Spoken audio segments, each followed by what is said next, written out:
Saya akan ke Bang Rey. Bang Rey, jadi kita melihat dari kritikan ini, kemudian tadi Abang sempat menyatakan ini sifatnya nanti akan jadi seperti ini, lebih galak. Berani tidak Anda melihat bahwa PDIP langsung aja ngambil sikap untuk tarik menteri-menterinya biar kelihatan lebih galak begitu langsung, Bang? Jadi oposisi.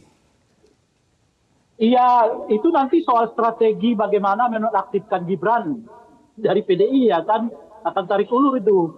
Apakah akan ditarik atau tunggu Pak Jokowi sendiri yang akan apa namanya itu memberhentikannya gitu. Tapi naga-naganya sih akan ke sana menurut saya ya situasinya gitu. Karena secara ini bukan hanya soal visi Pak apa namanya Pak Ganjar tentang yang empat isu yang saya sebut tadi, kalau dilihat secara menyeluruh, nampaknya PDI sudah pada posisi akan mengambil sikap oposisi kepada Pak Jokowi. Setidaknya itu kita lihat di DPR juga kan. Mereka sudah menyiapkan hak angket, ya yang tentu saja kapan waktu itu akan bisa membesar, tergantung situasinya aja. Tapi hak angketnya udah dibicarain tuh gitu. Nah kemarin misalnya di Komisi 3 mereka udah berbicara tentang panja netralitas kepolisian gitu yang ya baru disampaikan, baru diumumkan, tapi lagi-lagi itu sudah disiapkan oleh PDI Perjuangan. Artinya PDI bukan hanya sekedar visinya saja, visi Ganjarnya saja sekarang yang mencoba mau mengatakan berbeda dengan Pak Jokowi, tetapi juga langkah politik mereka secara umum juga sudah mulai dipersiapkan untuk berada di posisi sebagai oposisi terhadap Pak Jokowi. Yang kapan waktu itu akan menguat, membesar ya seiring dengan waktunya gitu. Nah, apakah kabinetnya akan ditarik atau tidak? Saya kira PDI sudah dalam posisi ya Anda mau teruskan silakan, Anda mau keluarkan dari apa namanya itu dari kabinet juga nggak apa-apa gitu.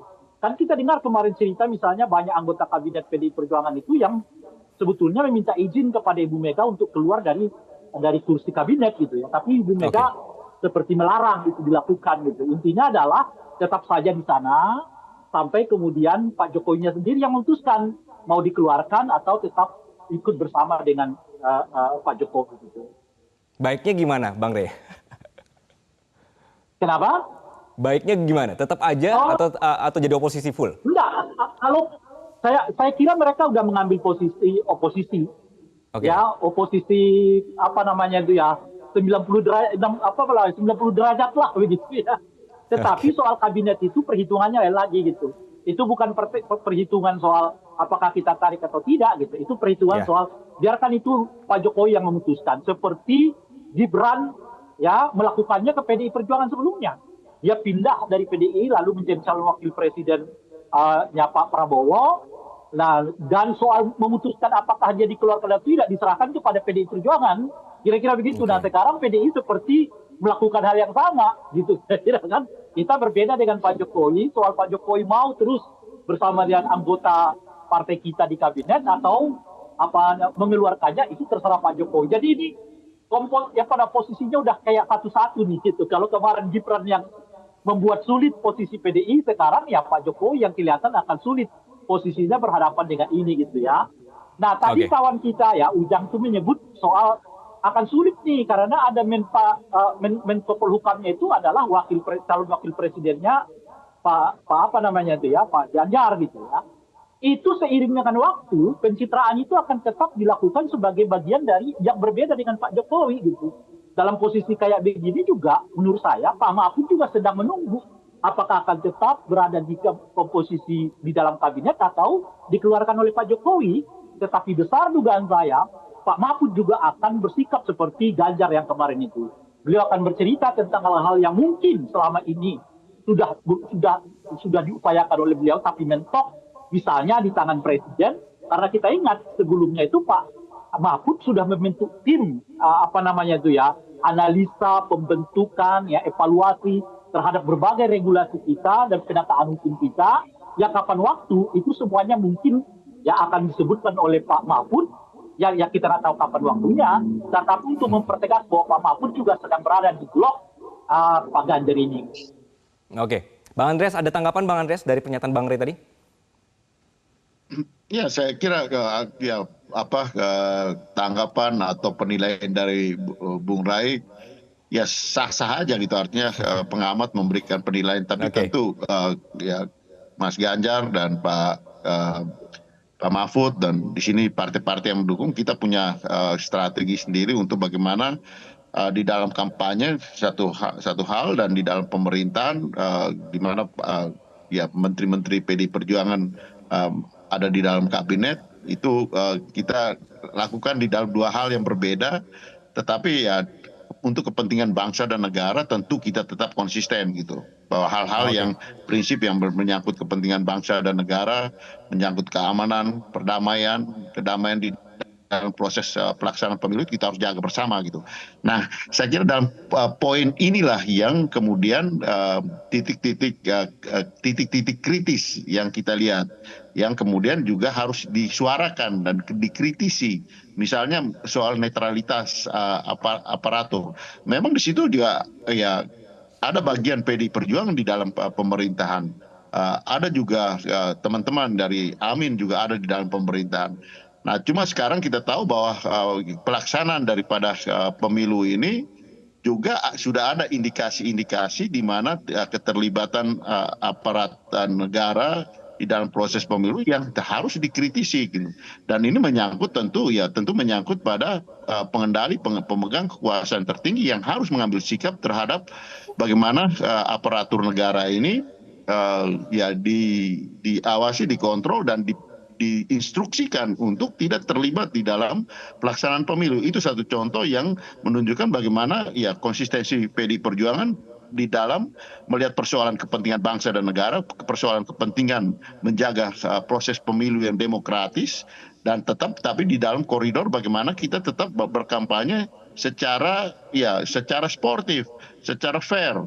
Dan ini yang kita lakukan selama ini. Dan ini akan menjadi perhatian dari masyarakat terhadap peristiwa-peristiwa ini. Gitu. Oke, saya ke Bang Irfan. Bang Irfan, jadi kalau jadinya begini, jadi situasinya seperti ini, efektif tidak pemerintahan jadinya, Bang? Bang Irfan? Ya, tentu, ya, halo? Silakan, Bang. Ya, tentu harus bisa membedakan ya, mana tugas dan tanggung jawab pemerintahan di para pemerintahan. Yang kedua adalah tugas dan tanggung jawab itu berdimensi politik dalam kontestasi pilpres. Nah, ini yang harus kita cermati lebih teliti ya, gitu. Kalau konteksnya tentang melaksanakan tugas dan tanggung jawab menyelesaikan pemerintahan, tentu harus mengacu kepada visi presiden yang sudah tegas berkali-kali disampaikan. Kalau konteksnya berdimensi politik dalam konteks pilpres, ya tentu itu bagian dari strategi masing-masing capres. Ya, saya tidak akan ikut masuk dalam wilayah itu. Nah, itu juga harus kita bisa sikapi dan kita bisa lihat ya. Yang jelas kan begini, Mas. Semua apa yang disampaikan oleh para capres ini, materi, strategi dan visi-visi yang ada yang akan nanti diperdebatkan ya, diadu dalam debat capres yang nanti diselenggarakan oleh KPU, tentu akan adalah tujuannya bagaimana Republik kita ini ya ke depannya bisa lebih baik dan berkesinambungan kerja-kerja yang ada. Yang kedua pasti kesejahteraan rakyat kita ini gitu. Nah, persoalan hukum itu kan materi-materi yang mungkin akan nanti diperdebatkan, diadu. Bagaimana cara-cara strategi dari masing-masing capres terhadap isi-isi kampanye atau isi-isi visi yang ada yang harus disampaikan kepada publik ya, untuk memikat pemilih menyampaikan aspirasinya dan mampu dipilih dan disenangi oleh pemilih rakyat gitu. Nah itu. Nah kami dalam konteks melanjutkan kerja-kerja sisa waktu ini terus akan optimal ya sampai dengan akhir masa jabatan Presiden Jokowi dan Kiai Haji Ma'ruf Amin sebagai Wakil Presiden 20 Oktober 2024. Dan kita harus juga mendukung kerja-kerja pemerintahan ini tidak terganggu dan diganggu oleh kontestasi pilpres politik saat ini. Jangan juga nanti kerja-kerja pemerintahan ini terseret-seret atau diseret-seret dengan visi-visi yang ada dalam masing-masing capres atau Oke. dikait-kaitkan. Oke, Bang Rifan, jadi dalam waktu tinggal setahun ini tetap ingin agenda tetap bisa sesuai dengan target, begitu ya Bang, jangan diganggu-ganggu dengan urusan politik masing-masing. Bang Rey tadi bilang tahun lagi kita akan terus melihat perkembangan dari strategi yang berubah dari Ganjar, dan Bang Andreas tadi juga bilang akan terus mengkritik selama setahun ini untuk melihat perubahan yang terjadi, begitu ya. Jelajahi cara baru mendapatkan informasi. Download Metro TV Extend sekarang.